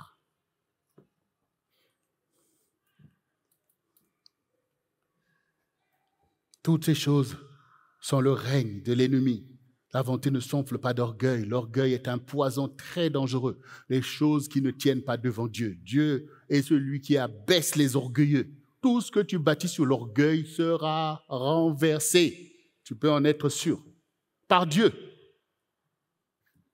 Et parfois, ton problème, c'est même pas Satan m'a attaqué. Parfois, c'est Dieu lui-même qui se lève parce qu'il y a de l'orgueil dans tout ça. Mais l'amour n'est pas orgueilleux. L'amour ne fait rien de malhonnête. Mais la malhonnêteté est là, dans la vie. Beaucoup d'enfants de Dieu. Tu fais des choses malhonnêtes. La malhonnêteté dans les couples, dans les familles, dans les assemblées. Ce n'est pas le règne de l'amour. Ce sont ces choses qui refroidissent l'amour, refroidissent l'amour et ouvrent la porte au règne du diable, comme nous avons dit. Elle ne cherche pas son intérêt. Pourquoi est-ce que tu ne dois pas chercher ton intérêt? C'est que tu cherches le royaume. Et il n'y a pas de royaume où il n'y a que toi avec Dieu. Il n'y a pas de Robinson Crusoe dans l'église du Seigneur. Ce sont des légendes, des fables. Mais l'église, c'est le rassemblement des saints. Là où c'est saint, il y a l'amour. Il y a l'intérêt du royaume. Il y a l'intérêt les uns pour les autres. L'amour ne soupçonne point le mal. Parce que le soupçon du mal est une attitude qui est impure, en fait. Non, ben oui, tu es sûr qu'il est vraiment, qu'il t'aime vraiment? Tu es sûr que ce qu'il a dit là, c'est avec vérité qu'il a dit? Oui, c'est ça en fait le soupçon du mal. C'est pas du genre que Dieu dit que le mal n'existe pas. Non, il parle du soupçon du mal. C'est-à-dire que là où quelqu'un te parle, tu commences à voir, non. Vous voyez, c'est ce soupçon-là que le diable donne. Ça, c'est le soupçon du mal. Il ne faut pas confondre avec le fait de connaître ce qui est mal et de pouvoir dire non, il ne faut pas faire ça ou non, ne fais pas ça. Ce n'est pas de ça qu'il s'agit. Il s'agit d'une attitude, d'un esprit bizarre que tu peux avoir en fait. Tu es toujours en train de soupçonner le mal. Non, certainement il ment, certainement telle chose, certainement il cache quelque chose, certainement. Ben, ça ne vient pas de Dieu. Parce que Dieu révèle les choses. Par exemple, bon, ben voilà, il y a peut-être une parole de sagesse, une parole de connaissance qui montre qu'il y a quelque chose qui ne va pas pour dénoncer les choses. Mais le soupçon du mal est une attitude qui vient de l'ennemi. C'est pour ça que quand Jésus manifestait toute cette gloire de Dieu, eh bien, des gens qui étaient pris par ce soupçon du mal cherchaient toujours à voir le mal derrière. Oui, c'est par Belzébul qu'il a fait ça. C'est par tel chose. Vous voyez? C'est ça, en fait. Or, l'amour ne soupçonne pas le mal. Voyez? Et l'amour ne se réjouit pas de l'injustice, en fait. Quelqu'un souffre et puis tu es content. Vous voyez? Comme quand Jésus était crucifié, eh bien, il y a des religieux qui disaient « Maintenant, descends, soit disant que tu es le Fils de Dieu. » Vous voyez des attitudes comme ça. Et parfois, au quotidien, ça se produit. Quelqu'un dans ta famille, c'est bien. Quelqu'un dans les déboires, c'est bien. Non. Non. L'amour ne se réjouit pas de l'injustice, mais il se réjouit de la vérité. Voilà, l'amour se réjouit de la vérité. Ah, béni soit le Seigneur. Ah, vraiment bien-aimé. Se réjouit de la vérité. C'est ça, l'amour est attaché à la vérité. Parce que l'amour est vrai, parce que l'amour est Dieu. Et Dieu est un Dieu de vérité. Et son peuple doit être un peuple de vérité. Elle excuse tout. Ben oui, l'amour cherche toujours à sauver. Donc, on va trouver, excuser, c'est de se dire, bon, d'accord, il a mal fait, mais on va faire comme ça. Vous voyez? C'est comme le Seigneur, oui, ils ont péché, mais on va les sauver, je vais donner ma vie, on va régler cette affaire de cette façon. Vous voyez? C'est l'amour qui fait ça, en fait. Vous voyez? L'amour excuse. Dieu excuse tes péchés. Et le Seigneur pense que tu es digne qu'il donne sa vie pour toi. Que tu es digne de le servir, d'être son représentant. Souvenez-vous, Saul de Tarse sur la route de Damas, acharné contre les saints de Dieu. Il allait à Damas pour aller en arrêter et même tuer. Et Jésus lui est apparu. Qui es-tu, Seigneur? Je suis Jésus que tu persécutes. Mais maintenant, lève-toi, car je t'ai choisi. Du milieu de ce peuple et du milieu des païens vers lesquels je t'envoie, vers qui je t'envoie, afin de les faire passer des ténèbres à la lumière, de la puissance de Satan à Dieu, afin qu'ils obtiennent, par la foi en moi, le pardon de leurs péchés, de tous leurs péchés, et l'héritage avec les sanctifiés. Vous voyez, donc, quelqu'un qui persécute les saints du Seigneur, qui a participé à la mort d'Étienne, Jésus l'a excusé pour dire, voilà, Père, pardonne-leur car ils ne savent ce qu'ils font. Il est aveuglé, fanatisé par des gens malins, des docteurs malins. Mais je lui apparaîtrai et je lui ferai connaître. Et il a même dit clairement, je te montrerai les choses que tu souffriras pour mon nom. Vous voyez, l'amour excuse tout en fait. Pourquoi dans les couples, dans les familles, quand quelqu'un demande pardon, on ne veut pas excuser? Pourquoi on ne veut pas pardonner? Pourquoi on ne veut pas revenir à ce qui est bien? Les cœurs fermés, les cœurs durs, qui ne pardonnent jamais.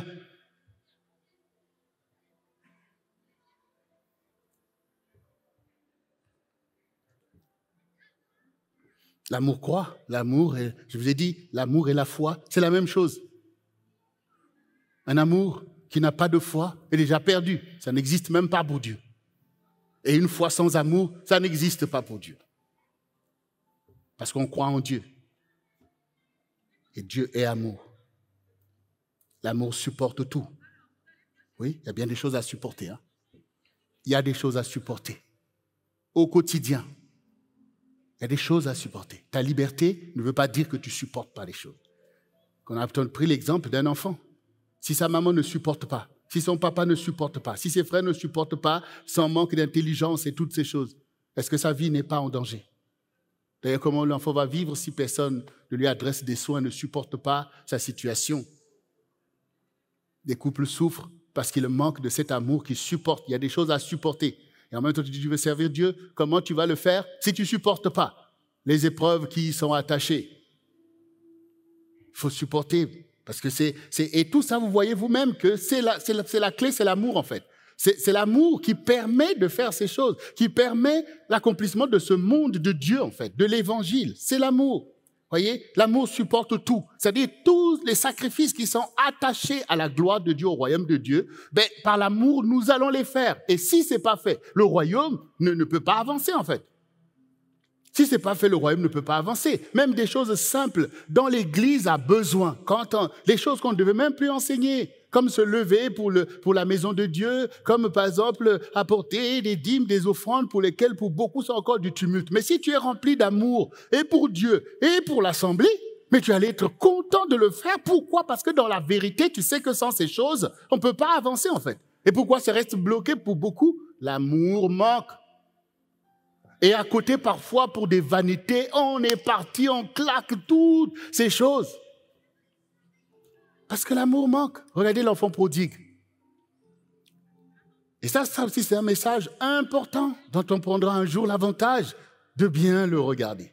Parce que cet enfant-là, il n'avait rien à reprocher au royaume dans lequel il était. Mais il était attiré par les sirènes de Las Vegas. Et d'aller expérimenter, prendre ce qu'il avait pour aller dépenser ça pour les choses du monde, pour les convoitises. Et il a tout dilapidé. Maintenant, quand il était maintenant en danger de mort, s'il n'y avait pas un royaume de valeur pour l'accueillir, comment il allait survivre? S'il n'y a pas un royaume dans lequel on est prêt à investir pour les autres, à mettre les biens au service de ce qui est digne, comment il allait être reçu? Comment il allait être reçu? Puisqu'il a tout dilapidé. Donc à quoi servent en fait les richesses? Dans le monde, c'est pour la prostitution, pour la vanité. Mais pour les enfants de Dieu, ça sert à quoi? Ça sert à quoi? Si ce n'est pas pour l'avancement du royaume, si ce n'est pas pour que les gens vivent dignement. Donc tu commences à comprendre toi-même pourquoi on dit que l'amour supporte tout en fait. L'amour, c'est un sacrifice pour le bien du royaume. Et le royaume, c'est un royaume vivant. C'est-à-dire, ils sont les êtres humains. Le royaume, c'est pas, pour Dieu, le royaume, c'est pas les frontières, les ceci. Non. Le royaume, c'est le rassemblement des saints qui bénéficient des grâces et des bontés de Dieu par le moyen de l'évangile. Parce que l'évangile, c'est ce que tu veux pour toi, il faut le faire pour l'autre.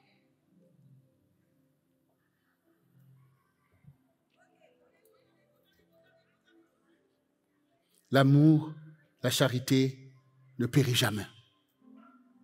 La charité ne périt jamais. L'amour ne périt jamais, quelles que soient les situations que tu traverses. Si l'amour se refroidit, cela témoigne de sa nature qu'il n'est pas vrai. Parce que le vrai amour ne périt jamais. Comme l'amour de Jésus n'a jamais péri pour nous. Malgré tout ce qui s'est passé, ton amour aussi ne doit jamais périr. Il doit toujours produire son œuvre.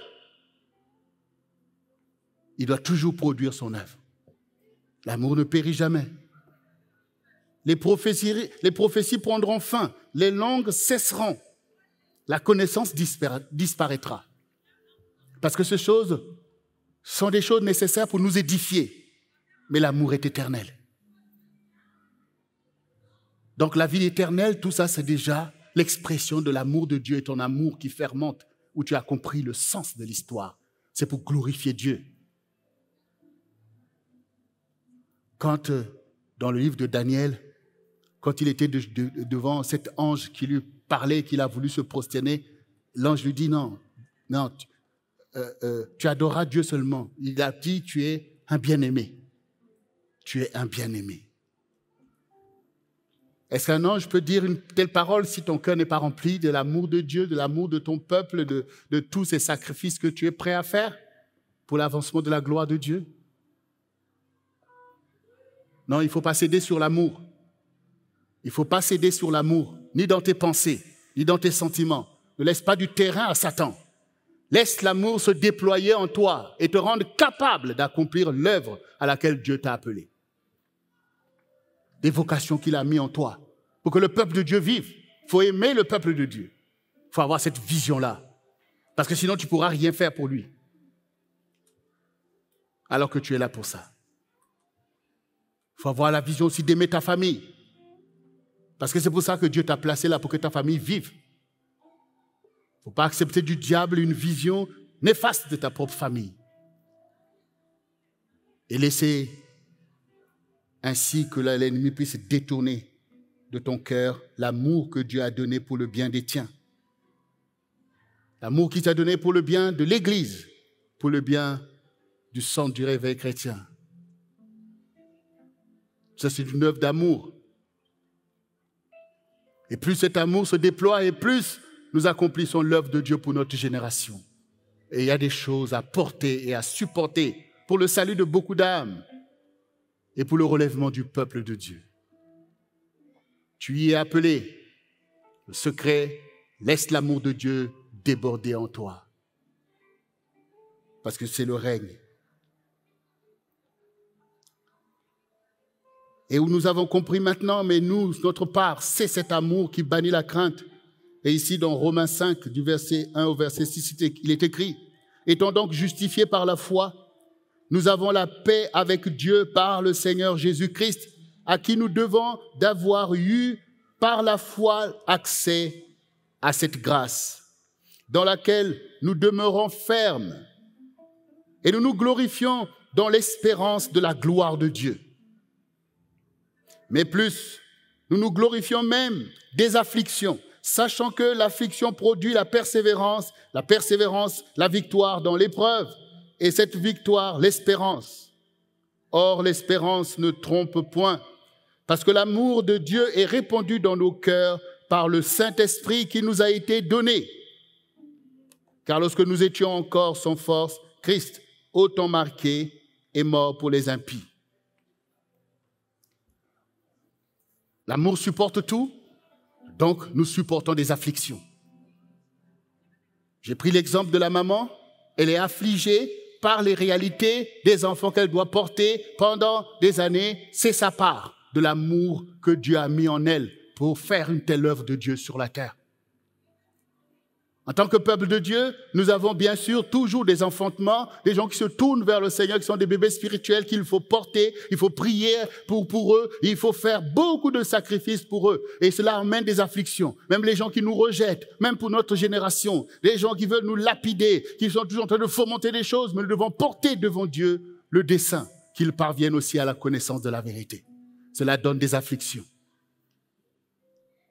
Alors que tu n'as rien fait, tu as tout simplement reconnu la vérité, confessé Jésus, mais on s'acharne contre toi, on te méprise peut-être dans ta famille. Ce sont des afflictions que l'amour porte sans que tu développes toi-même la haine contre eux.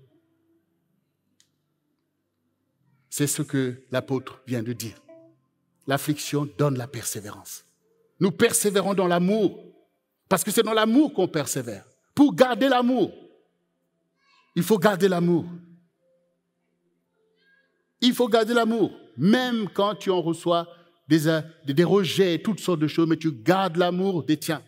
Tu gardes l'amour du peuple de Dieu et l'amour des âmes. L'amour des âmes.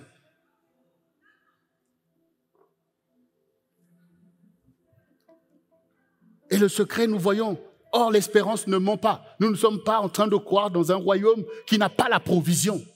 Donc, la provision, c'est le Saint-Esprit qui a été envoyé pour nous conduire dans toute la vérité, dans tout l'amour de Dieu. Donc, ce que nous n'avons pas, nous demandons au Seigneur. Demande au Seigneur de remplir ton cœur d'amour, comme il est dit ici, que le Saint-Esprit répand l'amour de Dieu dans nos cœurs. Cela vient de l'Esprit de Dieu, ça ne vient pas de l'Esprit du monde. L'Esprit du monde, c'est un esprit d'intrigue, de manipulation, de séduction. Donc, c'est le diable qui a fomenté tout ça, en fait. Mais l'amour dont nous avons été créés par l'image et la ressemblance de Dieu, l'Esprit de Dieu est toujours là en fait. C'est pour ça que Jésus a dit, sans moi vous ne pourrez rien, mais je vous enverrai le consolateur, le Saint-Esprit, pour nous conduire. Donc maintenant, tu sens dans ton amour qu'il manque de cet amour parce que tu as vu toi-même tout ce qui a été dit, tu le vois dans ton quotidien. Maintenant, ne te sens pas maintenant désolé comme s'il n'y a pas de solution. La solution, c'est que le Saint-Esprit est là, prêt à remplir ton cœur de cet amour victorieux. Donc, ouvre ton cœur. Dis, Saint-Esprit, oui, mon amour s'était refroidi. Je n'avais pas d'amour. Mais aujourd'hui, je reconnais, ta parole est la vérité. Je demande pardon, Seigneur, pour tous les préjudices que j'ai commis contre les gens, contre toi et même contre moi-même. Aujourd'hui, Seigneur, réponds cet amour dans mon cœur. Réponds cet amour dans mon cœur, Seigneur, afin que je puisse faire ton œuvre. Alors, l'amour nous rend victorieux. L'amour de Dieu, nous en sommes les réceptacles. Et avec cet amour, nous accomplirons l'œuvre à laquelle il nous a appelés. Et beaucoup de gens seront relevés. Si nous sommes là, c'est par l'amour de ceux qui nous ont précédés. Et si aujourd'hui un peuple de Dieu se lève, c'est par l'amour que Dieu va faire jaillir au milieu de toi. Et ce royaume d'amour va encore repousser l'avènement de l'homme impie. Parce que le Seigneur dit que là où le péché a abondé, la grâce a surabondé. Ton rôle, c'est de faire surabonder la grâce de Dieu pour cette génération, afin que beaucoup en soient sauvés, que ta famille soit relevée. Oui, Dieu fait de toi le pourvoyeur de cet amour. Il faut que tu parles encore avec amour. Prêche l'amour dans ta famille. Prêche de l'amour au milieu des enfants de Dieu. Quand tu entends des murmures, dis, mais bien-aimé, qu'est-ce qu'on entend là, bien-aimé? Mais non, mais c'est ça, c'est pas de l'amour, ça. On est là par amour, réunis par l'amour de Jésus. L'église, c'est un lieu d'amour, en fait. C'est pour les amoureux du Seigneur et du peuple de Dieu qu'est l'église. Ah, mais oui. Mais oui, bien-aimé. Et on se parle dans la vérité. C'est l'œuvre du Seigneur Jésus. L'Église qui s'est acquise par son sacrifice. Donc, de quoi on parle en fait? Là, on ne parle pas de miséricorde, on ne parle pas de pardon. On entend ceci, de colère, de soupçon. Non, bien-aimé, non. Moi, ce n'est pas pour ça que je suis ici. Hein. Moi, si c'est ça l'amitié entre les... Moi, je ne suis pas là-dedans. Je ne suis pas là-dedans. C'est ça, bien-aimé. Mais maintenant que Dieu est capable de nous ramener dans son amour, ramener nos cœurs à lui, parce que son cœur est pour nous, et Dieu aussi ramène nos cœurs les uns vers les autres. Il ramène le cœur de l'époux vers l'épouse et le cœur de l'épouse vers l'époux. Le cœur des parents vers leurs enfants et le cœur des enfants vers leurs parents. Le cœur des pères vers leurs fils et le cœur des fils vers leurs pères. Le cœur des mères vers leurs filles et le cœur des filles vers leurs mères. Le cœur des belles-mères vers leurs belles-filles et le cœur des belles-filles vers leurs belles-mères. C'est vrai que cette parole ne parle pas directement du cœur des beaux-parents, des beaux-pères vers leurs beaux-fils. Parce que souvent les belles-mères et les belles-filles qui font la zizanie. Mais nous comprenons que ce que le Seigneur veut dire, c'est de ramener le cœur du peuple de Dieu les uns vers les autres, des frères vers les frères vers les sœurs, ainsi de suite. Donc, les cœurs du peuple de Dieu est au Seigneur et à la gloire de Dieu. Parce que nous avons tous quelque chose que nous devons à notre prochain. Moi, je vous dois quelque chose, c'est pour ça que je me tiens là. Pasteur Jocelyne vous doit quelque chose, c'est pour ça qu'elle se tient là. Et ne pensez pas que vous ne me devez pas quelque chose. Et ne pensez pas que vous ne vous devez pas les choses les uns les autres. Alors, il est temps de réchauffer notre amour parce qu'on a quelque chose à y faire. Il faut réchauffer l'amour. On voit l'ennemi qui se pavane. Nous allons élever la bannière de l'amour de Dieu. Nous allons être capables, chacun avec les dons qu'il a reçus, les ministères qu'il a reçus, de renforcer le peuple de Dieu dans les nations et dans les îles. Oui,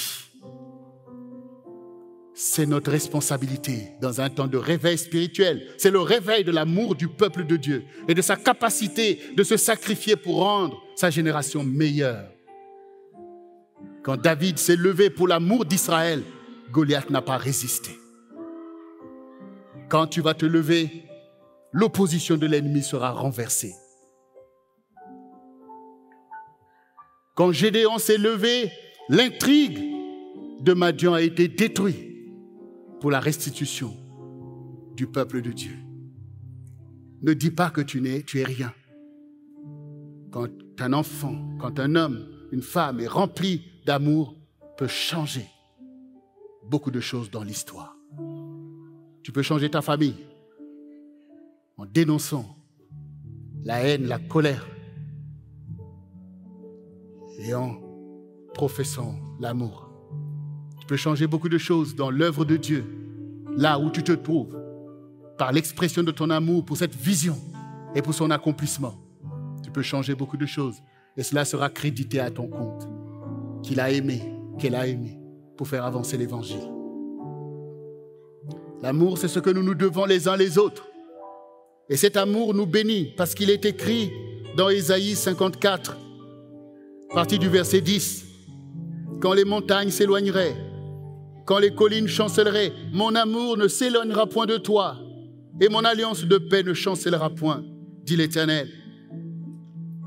Qui a compassion de toi, malheureuse battue de la tempête que nul ne console, voici je garnirai tes pierres d'antimoine et je te donnerai des fondements de saphir. Je ferai tes créneaux de rubis, tes portes d'escarboucles et tout ton enceinte de pierres précieuses. Tous tes fils seront disciples de l'Éternel et grande sera la postérité de tes fils. Tu seras affermi par la justice, banni l'inquiétude, car tu n'as rien à craindre, et la frayeur, car elle n'approchera pas de toi. Si l'on forme des complots, cela ne viendra pas de moi. Quiconque se liguera contre toi tombera sous ton pouvoir. L'amour, c'est ce que nous avons besoin comme ferment pour l'accomplissement du règne de Dieu au milieu de nous. Tout ce que nous demandons dans nos prières, les grâces que nous demandons jaillissent du milieu de l'amour de Dieu qui fermente au milieu d'un peuple de Dieu. C'est de l'amour que nous avons besoin parce que Dieu nous est favorable. Mais si nous ne sommes pas favorables les uns les autres, eh bien c'est le règne du diable qui se manifeste. Il faut libérer le règne du Seigneur. Parce que ce que tu demandes, c'est l'autre qui est à côté de toi qui doit composer avec Dieu pour le faire. Voyez vous-même. Dieu nous utilise les uns en faveur des autres en fait. Mais si chacun déteste son frère, comment les choses vont se faire? Si maintenant Joseph aussi avait accepté la vengeance quand ses frères qui ont voulu le tuer se sont présentés devant lui, qu'il les avait rejetés, où serait le royaume de Dieu? Voyez bien-aimés, c'est l'amour qui accomplit l'œuvre de Dieu. Nous sommes tous des instruments de Dieu. Mais on fait par amour, par charité pour les uns, pour les autres. Tu dois trouver que l'autre est digne de ta dévotion, digne que tu te sacrifies pour lui, digne que tu fasses les choses qui lui donnent aussi de voir la bonté de Dieu. Oui, bien-aimé, il faut libérer l'amour. Libère ton amour. Et cet amour, c'est le fait que tu regardes ce que tu arrives à faire. Parce que quand le diable vient te piéger, c'est que on n'a rien fait pour moi, on n'a rien fait pour moi. Alors que ton amour, c'est ton amour qui t'élève, c'est ton amour qui te fait petit Christ. Est-ce que Jésus a tellement regardé à ce qu'on a fait pour lui? Est-ce qu'il a tellement regardé à ce qu'on a fait pour lui, lui le roi des rois? Mais il s'est réjoui de l'amour qu'il a pu libérer pour l'humanité. Voyez, bien-aimés, sortons des pièges intellectuels du diable pour empêcher au cœur de régner. L'amour est dans ton cœur. C'est là que le Saint-Esprit va le mettre. Alors laisse ton cœur s'exprimer pour faire du bien. Ressemble au Seigneur. Et cet amour va nous bénir, nous avons vu. Dieu nous donne un fondement de saphir. Toute notre enceinte de pierres précieuses, toutes les grâces, toutes les bénédictions sont attachées à l'expression de l'amour de Dieu et de l'amour du prochain. Alors maintenant, bien-aimé, tu as compris. L'amour bannit la crainte. Par cet amour de Dieu qui va te remplir, tu ne craindras pas de remporter la victoire sur l'ennemi. Tu ne craindras pas pour bâtir ta maison. Tu ne craindras pas pour bâtir l'œuvre du Seigneur. Tu ne craindras pas pour rentrer dans ton ministère. Tu ne craindras pas pour aller évangéliser, pour que les âmes soient sauvées. Tu ne craindras pas de prier, de jeûner pour le salut du peuple de Dieu. Tu ne craindras pas pour le déploiement de l'œuvre du sang du réveil chrétien dans lequel tu as été établi afin qu'un réveil puissant puisse impacter cette génération. Tu ne craindras pas parce que ton amour zélé accomplira des choses. Tu te réjouiras au contraire d'accomplir l'œuvre de Dieu comme David avant toi, comme Esther qui a sauvé son peuple devant le danger. L'amour n'a pas manqué dans son cœur pour prendre le risque de relever le challenge pour son peuple. L'amour triomphe de la haine et de la colère comme Dieu triomphe de Satan. Ouvre ton cœur au vrai évangile qui te rend utile dans la maison du Seigneur. Avec cet amour, nous serons affermis par la justice. Et tous nos fils Nos fils seront disciples de l'Éternel. Ça veut dire qu'il y aura l'expansion du peuple de Dieu. Parce que c'est par l'amour de Christ que nous allons déployer la bannière de son évangile. Nous ne serons pas inaptes aux œuvres de Dieu. Mais toutes les œuvres que Dieu a préparées longtemps d'avance pour que nous puissions les accomplir seront accomplies. Parce que nous avons l'amour pour ça. Alors sois béni, bien-aimé. Sois béni dans ta vie. C'est cet amour qui va faire la différence. Sois béni dans ta famille. C'est cet amour qui va relever la famille. Sois béni dans ton pays. Parce que c'est cet amour qui va encore déployer l'évangile pour le salut de beaucoup d'âmes, pour amener les cœurs au Seigneur. Par cet amour, nous allons prêcher l'évangile. Nous n'aurons pas peur. Par cet amour, nous allons marcher sur les serpents, sur les scorpions, sur toute la puissance de l'ennemi. Et rien ne va nous nuire. Parce que Dieu est amour. Maintenant que tu entends ces paroles, tout se passe dans ton cœur. Maintenant, fais taire des pensées controversées et laisse cet amour. C'est comme une source qui jaillit au milieu de toi-même, où tu vois maintenant que oui, par amour, je pouvais faire comme ça. Par amour, je vais faire comme ça. Par amour, je vais pardonner. Par amour, je vais revenir vers ma sœur. Je vais revenir vers mon frère. Par amour, je vais revenir vers ma mère. Par amour, je vais revenir vers mes enfants. Par amour, je vais revenir vers mes bien-aimés. Par amour, je vais revenir vers mes pasteurs. Par amour, on va revenir vers les brebis du Seigneur. Par amour, nous allons aimer les âmes. Parce que nous n'avons pas eu plus de mérite que eux pour être le peuple de Dieu. Mais nous allons leur dire que Jésus les aime. Nous allons faire l'œuvre de Dieu par amour. Il y aura beaucoup de joie. Il y aura beaucoup de victoire au milieu du peuple de Dieu. Jusqu'à intéresser ceux qui ne connaissent pas le Seigneur pour dire, mais apparemment, il nous semble qu'ils ont la clé pour le bonheur de notre génération. Ils professent des valeurs qui manquent cruellement à notre génération. Certainement, il faut les écouter. Dieu est capable d'emmener une telle révélation de l'Église par la preuve. Par la preuve. Tu seras comme Joseph, par la preuve, en fait, de ce que Dieu t'a donné pour ta génération. Tu n'es peut-être pas de la bonne race ou de la bonne famille ou de la bonne condition sociale, mais de la même manière que Joseph a triomphé en Égypte par la preuve de la gloire de Dieu en lui. Tous reconnaîtront qu'il n'y a que toi qui peux régler ce problème. Tu triompheras aussi comme Daniel à Babylone, par la preuve de la gloire de Dieu. Et toi, tu seras cette Esther qui est dotée de sagesse pour sauver ton peuple et pour rendre même les rois meilleurs. Et peut-être la Déborah qui supplée à la faiblesse des chefs. Tout ça, c'est l'œuvre de l'amour de Dieu dans le cœur d'un homme ou d'une femme pour élever la bannière de la gloire de Dieu qui renverse l'imposture de Satan. Et ce qui est important, c'est de comprendre que le royaume commence là où tu te trouves. Parce que toi aussi, tu es porteur du royaume. Avant d'aller dans les grandes réflexions sur « Oh, l'Église, ceci, le corps de Christ », l'Église commence là où toi, le croyant en Dieu, commence à faire l'œuvre de Dieu jour après jour, jour après jour. Le royaume se déploie et s'incarne dans l'histoire.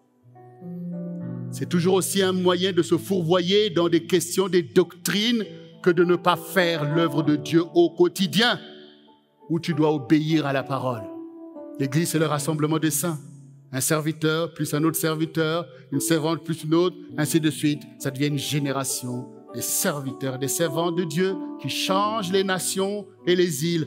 Ne néglige pas ta part dans cette affaire. L'amour, c'est pour tout le monde. Pour tout le monde. Pour tout le monde. Et dans l'Église, la jeunesse doit prendre avantage de ces enseignements. Car le monde que vous voyez, si vous ne vous levez pas pour travailler à son changement, vous allez hériter d'un monde impie. Si vous ne comprenez pas l'Évangile dès maintenant. Ne vous laissez pas piéger par les échecs de ceux qui vous ont précédés. Mais levez-vous vous-même et prenez le témoin s'il n'arrive plus à courir pour l'accomplissement des promesses de Dieu. Et c'est pour ça qu'ici nous déployons des plateformes qui sont là pour mobiliser tous les compartiments du peuple de Dieu. Le forum des jeunes, pour qu'ils fassent l'histoire. Mais nous avons aussi maintenant Ado Plus, dont nous préparons les événements, parce que c'est maintenant qu'il faut être des petits David pour relever le royaume de Dieu. Alors soyez mobilisés, prenez l'avantage du temps. Il vaut mieux comprendre la parole de Dieu maintenant même et que votre religiosité soit celle qui sauve, celle qui est de Dieu, celle qui est la vraie piété. Dieu veut vous préserver parce qu'il a rendez-vous avec cette génération. Et c'est maintenant, ce réveil, vous devez y participer à fond. Car quand une jeunesse se lève pour Dieu, rien ne peut l'arrêter. Parce qu'elle détient les clés de l'avenir. Alors préparez, levez-vous et mobilisez votre génération à marcher dans les valeurs de Dieu. Dieu prendra plaisir et l'humanité pourra encore être sauvée par le nom de Jésus-Christ. Bien-aimés, maintenant nous allons nous lever devant le Seigneur et nous allons invoquer l'Esprit du Seigneur afin qu'il souffle des quatre vents et puisse maintenant remplir nos cœurs de cet amour qui sauve et qui vient au secours de cette génération en danger, de ce monde sans amour pour le remplir, car l'amour jaillit comme des fleuves d'eau vive et va remplir les cœurs tout autour de nous. Beaucoup y sont appelés maintenant. Alors, bien-aimés, répète après moi ces quelques paroles sur lesquelles je vais prier. Seigneur Jésus, me voici devant toi, car je suis ton disciple, je suis ton enfant. Je suis venu pour recevoir ta parole et pour la mettre en pratique. Seigneur, cet amour véritable, j'en ai besoin. Pour bannir toutes mes craintes, je renonce au refroidissement de l'amour en moi, dans ma famille et au milieu du peuple de Dieu. Et j'accepte cet amour zélé, cet amour capable de glorifier Dieu, cet amour capable de bénir mon prochain et capable d'accomplir toutes mes vocations. Saint-Esprit, souffle des quatre vents et remplis-moi maintenant même de l'amour du Seigneur afin que je sois ce petit Christ. Me voici, Seigneur. Je reconnais, Seigneur, que ce monde est un monde de colère et de haine, mais ton royaume est un royaume d'amour. Fais déborder, Seigneur, cet amour afin que le royaume puisse se déployer et que beaucoup soient au bénéfice du salut qui est attaché à ton amour. Oui, Seigneur, rends-moi capable de professer l'amour, de vivre cet amour, de me réjouir de l'œuvre de cet amour. Comme toi, Seigneur, tu t'es réjoui de donner ta vie pour nous, tes amis. Moi aussi, par ta grâce, je donne ma vie pour mes amis, pour mon prochain que tu mets devant moi. Que le règne de l'amour puisse déborder maintenant même, car les choses anciennes sont passées et ta parole fait autorité maintenant même en moi. Je suis marqué par ton amour, je regarde par ton amour, j'entends par ton amour et j'agis par ton amour, car l'amour triomphera. Merci Seigneur, merci Saint-Esprit, remplis-moi maintenant même. Je renonce à la colère, je renonce à toi Satan. Tu sors de ma vie, tu sors de ma maison, tu sors de ma famille, tu sors du milieu du peuple de Dieu et je te chasse de mon pays et de ma génération. Au nom de Jésus-Christ de Nazareth, et je déploie la bannière de l'évangile de Jésus, de l'amour du Seigneur, maintenant même. J'élève cette bannière vers les nations et vers les îles. Seigneur, délivre cette génération. Délivre, Seigneur, cette génération de la colère et du rejet. Et envoie tes fleuves d'amour inonder les cœurs maintenant même pour le relèvement de cette génération. Afin que là où le péché a abondé, Que la grâce puisse surabonder. Au nom de Jésus, je le confesse et je le déclare. Et cela s'accomplit par la puissance du Seigneur et le règne du Saint-Esprit. Merci pour ta miséricorde et ta grâce.